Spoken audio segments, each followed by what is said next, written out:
Welcome back to our podcast where we talk with real pros in landscaping, tree service, and lawn care.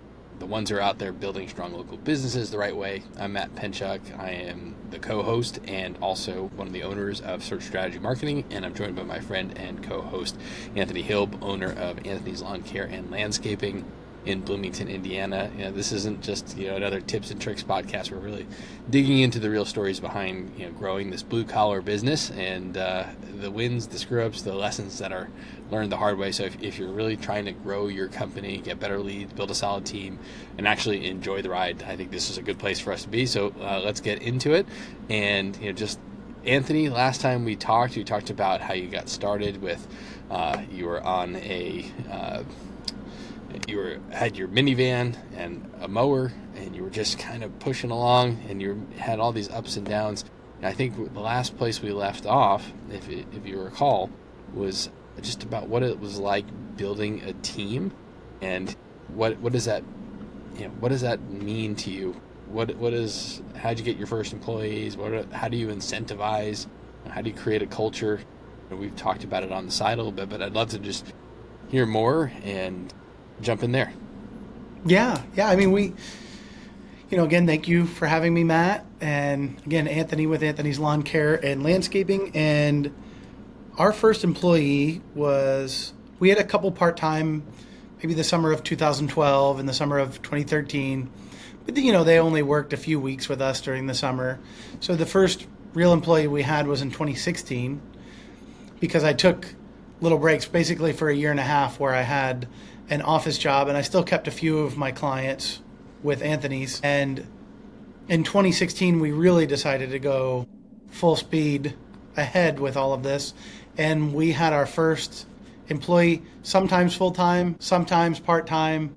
And the winter was basically off. I mean, he would help me with some tree removal jobs and things like that. But mainly that first winter was off. And it was a great first year. I think that year I was probably mowing 100 yards and with a part-time / full-time Wow. team member. And that was part of the strategy back then because we didn't have a lot of capital. I mean, we had a decent amount by 2016 where we could buy a truck and a trailer and a zero-turn mower and actually really get into mowing how the professionals mow. That was basically the first year we really reached more of a professional status as far as our lawn mowing and our landscaping goes. So what year was that again? I'm sorry. That was in 2016, and that's when we got our first zero-turn mower, a truck, a trailer, the proper equipment, nicer commercial grade weed eaters. So we weren't using the shears anymore, like I said. That we weren't using garden shears to trim around mailboxes and trees and fence lines.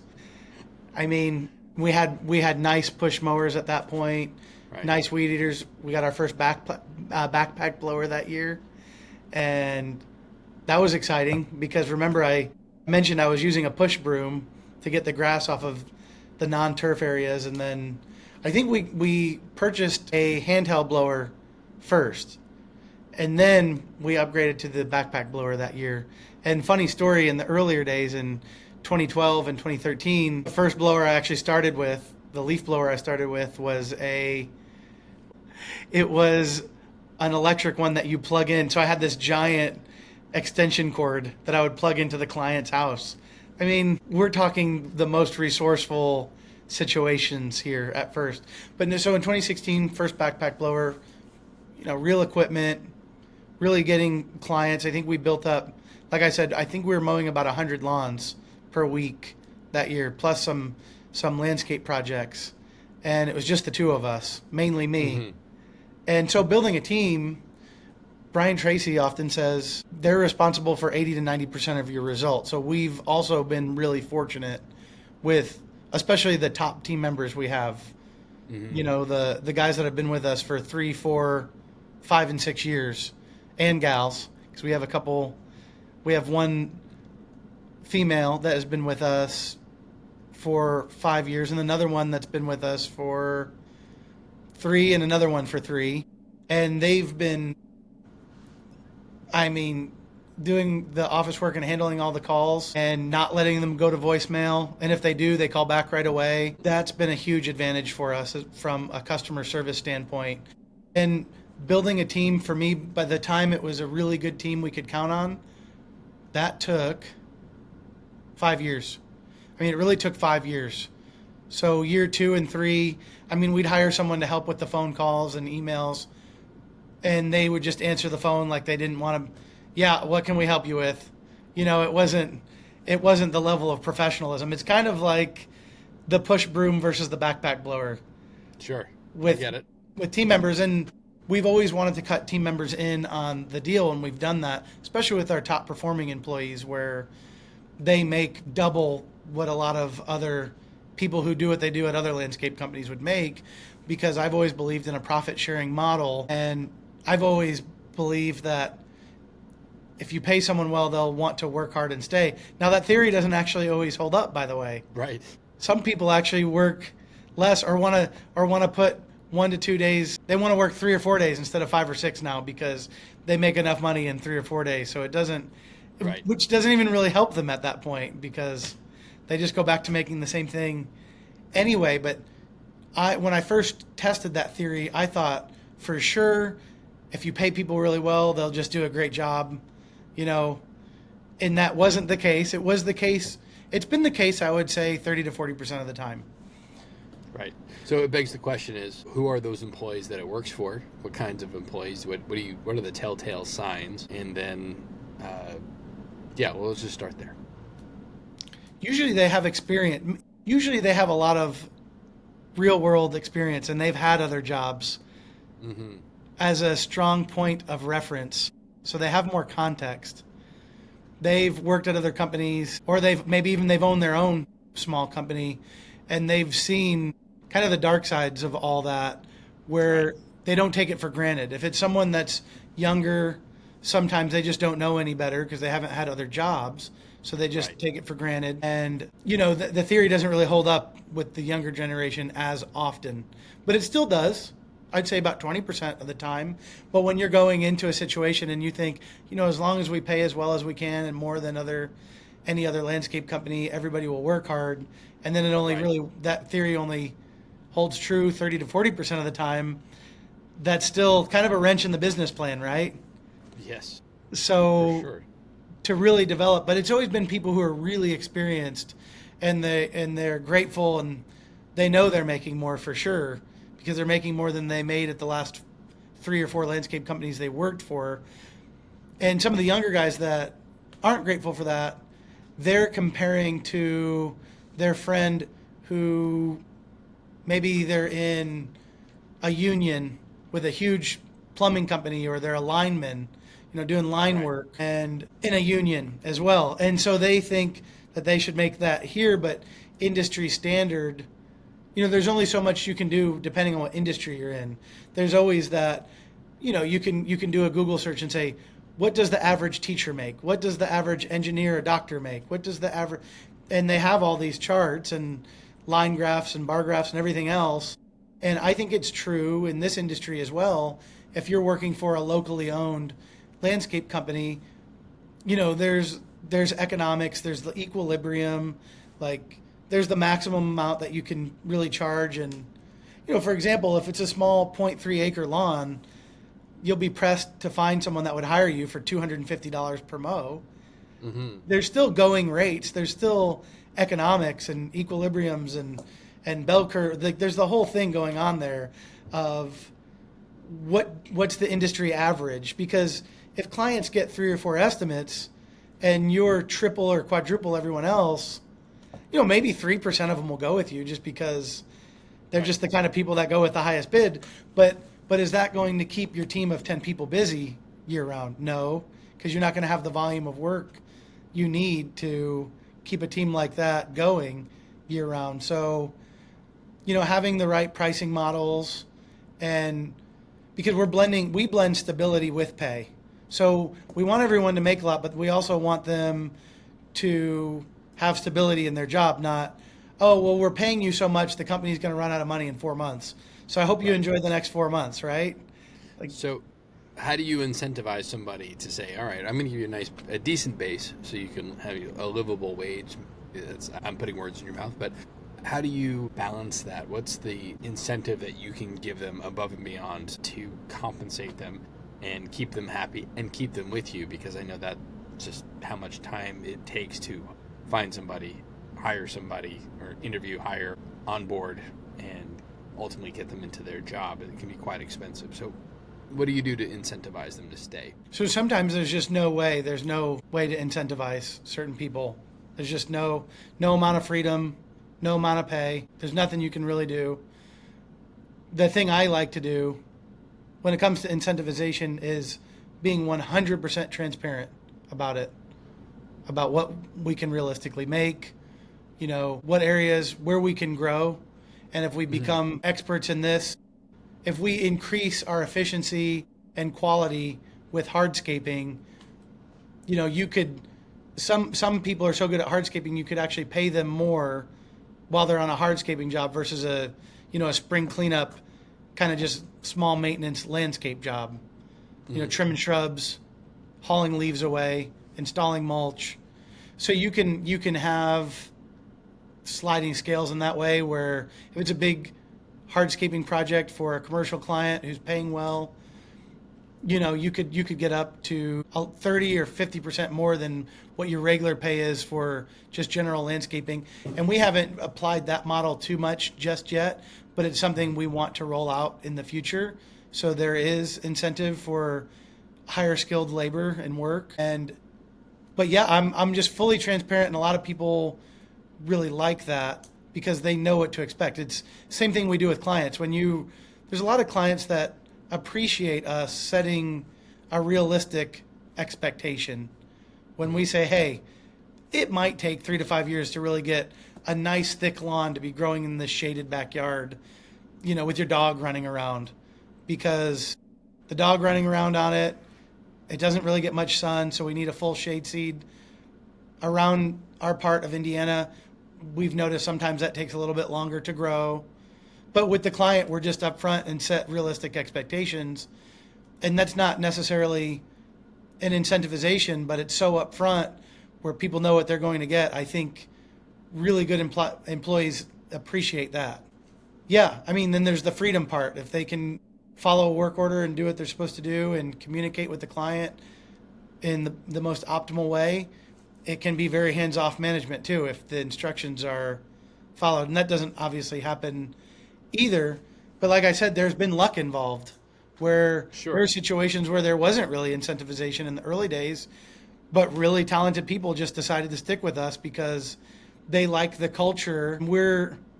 I hate to say it, but it's the truth. We have a really politically incorrect culture, and that has drawn people to stay for many, many years. Because we're not, you can't say one wrong word, or you can't, if you walk the wrong way, or if you're 3 minutes early, or you're 3 minutes late, you're fired.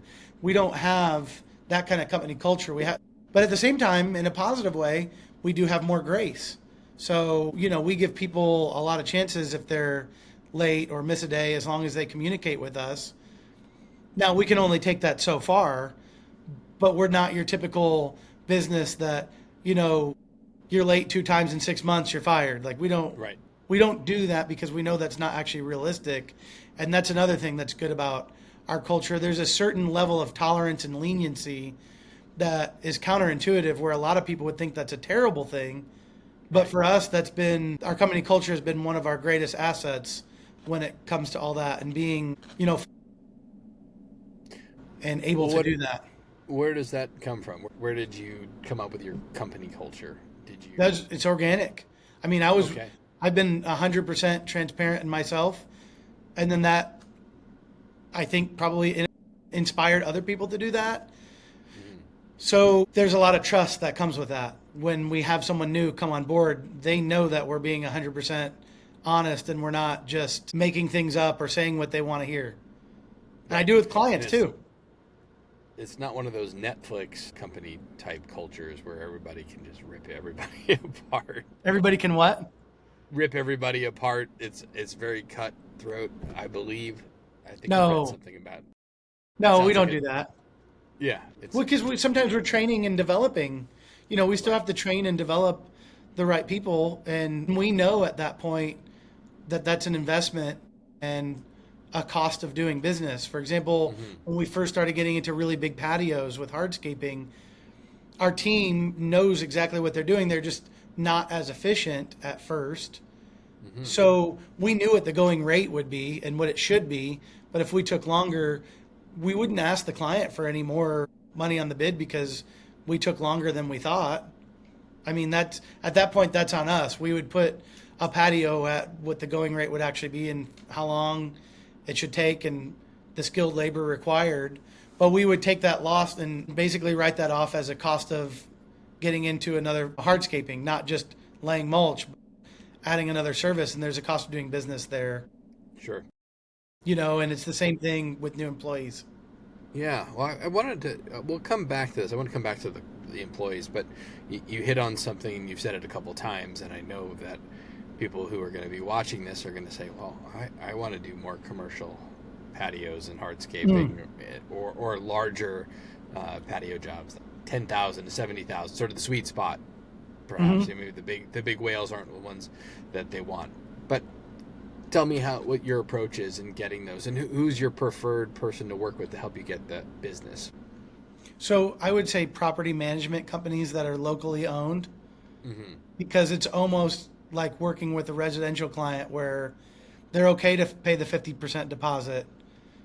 They're okay. They're okay if they have a change request or they want to add to the bid. They're okay with us putting that bid together for additional work, sending it in, also getting a 50% deposit on that. A lo- Hmm. if you're not careful with commercial clients, we have really strict criteria for that because if you're not, they might not be paying you until 90 days later or 180 Hmm. days later, right? So, yeah, you could be waiting 6 months to get your payment if you ever even get it. There's some commercial properties you just really want to avoid. So when we tell them, hey, we're on net 30, the second half, it's in our contract. It has to be paid in within 30 days, or you're paying an extra 100 a day or something, which we haven't had to go the $100 extra a day route. I wouldn't even want to do that, but some Right. companies do. And then when that commercial client agrees to that, they're legally obligated. Hmm. A lot of them will say net 60, net 90.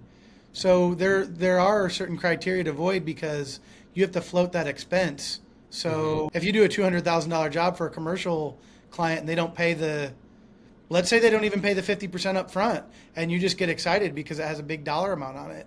Right. Bigger jobs are actually the hardest to bid sometimes because there's more unforeseeables Hmm. and it takes way longer. It takes way more materials than you thought. Some people go out of business from that because they Right. miscalculate a giant commercial account. So if it's a really big account, we would want to do it in segments, like in 25% payment milestones or 33% Right. payment milestones. And a lot of commercial companies won't agree to that, but when you get the ones that will, those are really good accounts. Hmm. And and there's also homeowners that have these giant estates with 40 acres. Yeah, they're technically a residential client, but it's basically what you would make from a commercial client anyway, with all the benefits of a residential client. And what would you say are the benefits of the residential client versus the commercial client? The residential client doesn't also give you a contract. Like the commercial Yeah. client, we just turned one down and we're giving them, they sent the deposit before they even approved, before they told us they wanted a contract signed. And we read their contract and said, absolutely not. We're bringing the deposit back. No way. Because it had all kinds of stipulations. One of the clauses in there said that if some of our plantings don't survive, they have the right to hire another company and we have to pay that company. Wow. Well, plantings don't survive all the time, even if you do everything right. We might get like a really bad heat wave that just melts everything. And if we're on the hook for that, and it's a giant commercial account, so I mean that's part of surviving and thriving with a business is not just chasing the shiny object of commercial clients. It needs to be the right commercial clients. It needs to be the right residential clients if you have that luxury. Some people have to almost just take what they can get because they're just not getting a lot of leads, right? And that's where you come in with search strategy, and because if you have a full pipeline, you can pick and choose more. So I think that's getting to I think that's where a landscape company hires you to make sure that they have a full pipeline, so they don't feel pressured to accept a client that might not pay you for 6 months. Because like I said, if you have to float that expense, you have to float the materials, you have to float the payroll, and then you're waiting. And if you didn't even get a 50% deposit, that could lead to a situation where you can't make payroll. You've used all your money to get this project done. What if they don't pay you at that point? And they're a giant corporation and they have more money to defend themselves in court than you do, and they might even win because maybe you signed some contract you didn't fully understand. And it's the same with government contracts too. You have to be careful with all these things. But you said, how do you get them? You can hire an outbound marketing company to help you too, with sales calls and flyers in the mail, and maybe they go visit these places in person. But if you go that route, they really need to know what your criteria are, what your criteria is. So you can, they'll only bring you clients that'll actually pay the 50% deposit. Maybe they'll give you milestone payments as you get certain parts done. Like, you don't want to just get any old commercial client is what I'm getting at here, because you could get in trouble. Yeah. Indeed. Yeah. Well, yes, there's always the traditional, or it's funny we say traditional, but digital marketing efforts. You can do Google and Google Ads and social media. One area we've been exploring and having some success is in LinkedIn approaches, reaching out to property managers, real estate companies, construction companies, getting those folks to see that you have a value to provide, and so it's worth a conversation. Because how do you get to these property managers? That's a lot of networking. That's a lot of donuts being brought over to the front door, right? How have you done it so far? What's been your approach? We were in BNI for almost 4 years. BNI, yeah, it's an investment, not just money but time. It's just locally, it was great in the early years because it allowed us to network with the community, right? Sure. But then at some point, the amount of employees we had were networking with our employees became more powerful, actually. Because if we have 40 employees and my BNI chapter only has 14 people or 20 people, you get big enough and you get to a point where you'll probably get even more results from just going in the morning and networking with your own team. So that's why I'm not in it anymore. It's because it's a better use of my time to actually network with the people we have. They know commercial people too now, or they have a cousin who works over here who can get us in there, and you just let them know what we're looking for. And it's basically the same effect as BNI, but when we only had a team of 3 people, when you're a smaller company, BNI is wonderful in that way, because they're almost your outbound marketing team or outbound sales team, because we're all referring each other. It's referral partnerships. Right. Yeah, and they have a good code of conduct, and so one of those big commercial clients we got was a referral from BNI. The other one, they just called us one day for a quote, and I showed up to do the quote, and I really hit it off with the manager of that company instantly, and she used us for everything for a couple years until she retired and they hired someone else. And then same thing happened with the other manager they hired. We got in, lots of rapport, just really worked well together, but then he quit. And then at that point, they hired another property management company to help them. And that other property management company already had their own people. But, as we've marketed and grown, even when we lose a big account, our sales still keep going up anyway, which has been great. Because, when it comes to commercial, another thing that I've always liked to point out is you could have 4 commercial clients and make the same amount as someone does with 100 residential clients, right? And it's way easier, cleaner. You're only dealing with 4 managers. However, when the spring rolls around the next year and 2 of them drop you or 3 of them drop you, well, now what? So I've always liked to blend I've always done an 80-20, and it's probably been in reverse economically, because if you get in with the right commercial properties, they'll pay you more than residential probably would. But I've always kept a book of 70 to 80% residential as a shield and 20 to 30% commercial. That way, if let's say we have 3 commercial accounts and they all drop us, well, okay, we have a book of every year probably 2,000 to 2,700 residential clients hire us, and then what's the equivalent of residential clients for one of those accounts, and you figure that out, and then you say, oh, well, that commercial client dropped us. Okay, we can take on 40 more lawns, and 40 more lawns will make up for that. Maybe it's 60 more lawns. That's what it was for us one time. It was one of our biggest residential accounts that paid us way more than any commercial client would, passed away because they were just older, and we realized, oh, well, we can just take on 60 more lawns and it'll be the same. And then that's the truth. So we're still, even when we lose key accounts, we know what to do to still keep growing or at least maintain. It's not, if you put all your eggs in 4 companies paying you and 2 drop, that's a pretty big loss. And then you have to totally restructure the company at that point. A few years into our business, we had that where we had a whale client. And you put all your time and effort and you're trying to make it work to the best of your ability, and it's not necessarily a good fit. And then you don't want to have more than 20 or 25% of your total revenue coming from one client. Any more than that, you're putting yourself in a little bit of danger there. So lesson learned in that. So okay, well, back to the culture then and the incentivization. So if you're networking within your group that you have, your employees, do you incentivize them if Joe brings in his cousin wants to have a large paver patio put in there, will you incentivize Joe with something if that happens? Yeah. Oh yeah. Yeah, we could do 50% of the profits for that. Oh wow. Yeah, as long as we're doing well. Now, if all of our crews aren't working hard and the profits aren't where they should be, then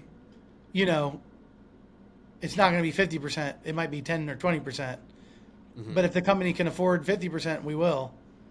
Oh, that's great.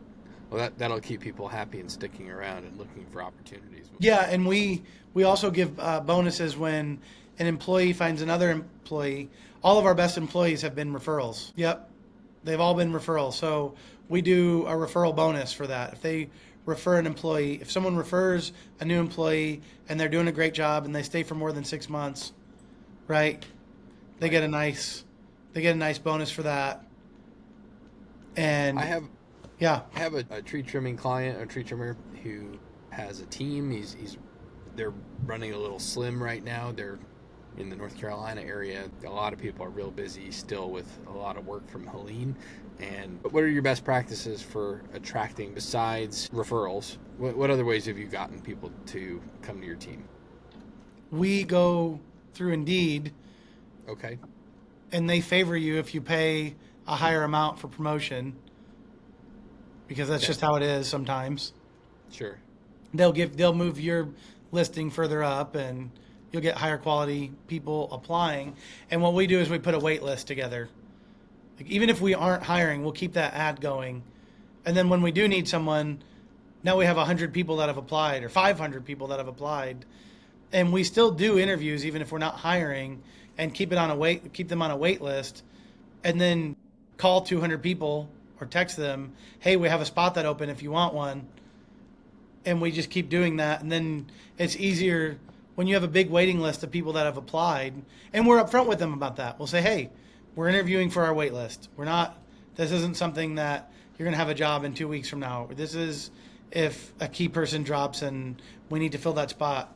And that's not even guaranteed that you'll get a call, because we usually go in order, or we go in order of who we thought the best candidates were, so on and so forth. Mm-hmm. But that way we always have a list that we can go off of, versus, oh no, someone quit, we need to put the ad on Indeed, we have no other applicants, and then it could take 3 months to replace someone. Well, if we always have people on the wait list and we know their qualifications and they know us and they know that, hey, we might be in touch, a lot of them will already have jobs, but some of them will have jobs and say, no, I wanted to work with you. So, hey, yeah, we're gonna jump ship and come over and work with you guys.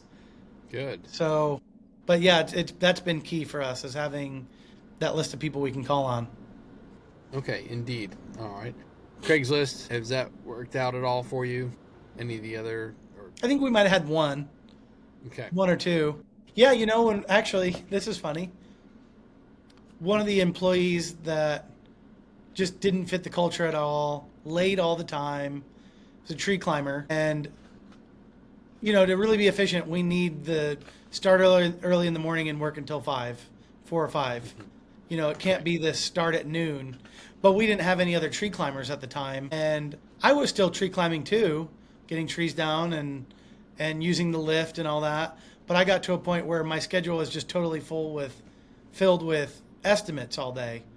Hmm. So it was tough to climb a tree and get a tree down on the ground and do that a few times a day while also doing estimates. But he referred some people who stuck around over the years, and then they referred people and they referred people. So even from an employee that isn't great at all and doesn't work out at all, if they have referrals, it could still be a really good thing overall. Right. Yeah. You got to be in the game to win, right? Yeah, I mean, it's like, what's the Wayne Gretzky quote? You miss 100% Yeah, of the shots you don't take. exactly. That's exactly right. Yeah, That's great. Okay. a lot of Well, trial and error. yeah, there's a lot of trial and error, I'm sure. And so, how many employees do you think you've had over the years now? You said you have 40. How many do you think you've gone through? Oh my gosh. I mean, it's got to be in the 150 to 180 range, I'm sure, over the years. Hmm. Because I know one year, it's like 2 years ago, and I think we had went through 20 something just to get two or three really good guys, which makes sense when you think about 80/20, right? Right. You might go through 20 employees to find two, three, or four really good ones. Yeah. And what's the cost to you? Not so much financial. I'm sure there's a financial cost, but when you're getting to that 20%, to going through those 20, do you lose business? Do you just they don't fit the culture? How do you deal with it? So you get that many people coming through, and that's a lot of turnover over a period of time. What's the impact on your business, and how do you overcome any of that impact? None really. There's some, of course, but most of the time we stick them on a crew with two people, and most of our crews operate with two people, but we'll put a lot of the new people with a crew of two, and then that crew of two people that's an efficient, good crew will tell us if they're working well. So if we have to fire them or they quit, it doesn't mess up our timelines because most of our crews are two people. So we'll have them as a third with two really good crew members who will Gotcha. actually tell us if they're doing well. Because if you put them in like a crew leader position or something, or in some, really important role, and then you have to keep firing someone and replacing them in an important role, now you're in trouble. So we just don't put them in an important role at first. They're not a crew leader. They're Hmm. more of a crew helper. They're more of a crew leader helper, right? Okay. But that way, if we lose them, we're still fine. Which obviously that affects how many people we can hire all at once. Hmm. But yeah, Well, it sounds like you give them a test run. You have them on a team that they're not going to be visible too visible that they could really screw something up. And it sounds like there's a opportunity to grow from within. And I think we're hitting about I think probably the next time I'd love to talk to you more about what your operation looks like and how you deal with these employees, who's in what roles. What roles do you think are required for a small team, and what's next? For us, for example, like when we got to a certain size, we needed a project manager. And then hmm from that time where we had the project manager, then we can graduate to the operations manager. Somebody's in a slightly different role. There's some overlap. So I'd love to hear what it is that you think, or how somebody who's at a smaller scale. So when you were still initially hiring, and some of the mistakes you maybe made, and who you would suggest comes next. Is it a yeah, foreman? Is it an estimator? Is it a salesperson? I think that would be a really interesting and helpful piece of information, and then we can dissect that. Then we can get more into the operations piece. of your business and what the structure looks like, and where somebody could imagine getting to from where you are, or from where they are to where you are today. Yeah, and there's obviously different structures too that work for different. There's some structures obviously that at a certain level of growth doesn't work at all and could bankrupt you, but that same structure when you hit a higher level of sales works really well, and if you don't have that structure it could bankrupt you, right? So what works, what $100,000 to $500,000 in sales landscape company will not work in the $1 million to $2 million mark, but what works at the $1 to $2 million range doesn't work in the $300,000 to $600,000 range, really, because, and that's where I've talked with you about this before with working in the business, working on the business. I think there's a lot of people that stop working in the business too early because they're not at that level where they have enough revenue, they have enough profit from the amount of people they have to pay themselves. So they actually have to pay themselves for some of their labor, for labor hours that you're directly making income from. Like if you trim this shrub, it's worth this much. So as the owner, if you're the one that goes and does that, you can make that and pay yourself basically as an employee who does that. But when you're working on higher level office work, you have to have a certain amount of sales and profit to pay yourself for that because it's not directly billable exactly. Right. Like you can't I couldn't just submit an invoice to marketing work I did all day to a client. But if I went out and trimmed the shrub, I could, and I could pay myself for that if I do the labor. So I think there's a lot of business principles that work at different levels, but they might not work at every level. And when you finally get out of the business and work on it more, I think it needs to be at a certain level and it needs to function in a certain way before you just get really stubborn and say, no, I'm never working in the business again. Even I'm still going in every now and then. Like I was just saying, I trained one of our estimators over the last couple of weeks. Now, instead of training them over a year or two, I can do it. I've sped that up, like I mentioned earlier, but Yeah, for those, Anthony and I had a conversation prior to this podcast, but using some technology, AI, to help facilitate and improve the training and onboarding of estimators. And we can definitely jump into that, but I think that would be a really great next subject, and maybe we can look at it from the perspective of 0 to 500, maybe 500 to $1 million, and then $1 million to $2 million, and just what do you suggest people have, and where you had some trials in that. Yeah, because I'm sure you've moved too fast in one direction or another, and I'm still working in my business. Some days I want to be working on the business exclusively, but the signs are always clear that we're not there to be outside the business just yet, but it's coming. And there's a lot of blending, right? Like there's a lot of blending where you do work on it for this amount of time, you work in it. It's the whole short sword, long sword philosophy. Yeah. Yes. Yeah. So I love it. Yeah. All right. Well, Anthony, as always, this is great. Well, as always, it's only our second episode, but I think we covered some really good topics, and I'd look forward to having more conversation about this. And once you hang on here, and we'll have a little sidebar here after the show. All right. Yeah. Thank you so much, Matt. I love working with you. All right. Likewise. Yep.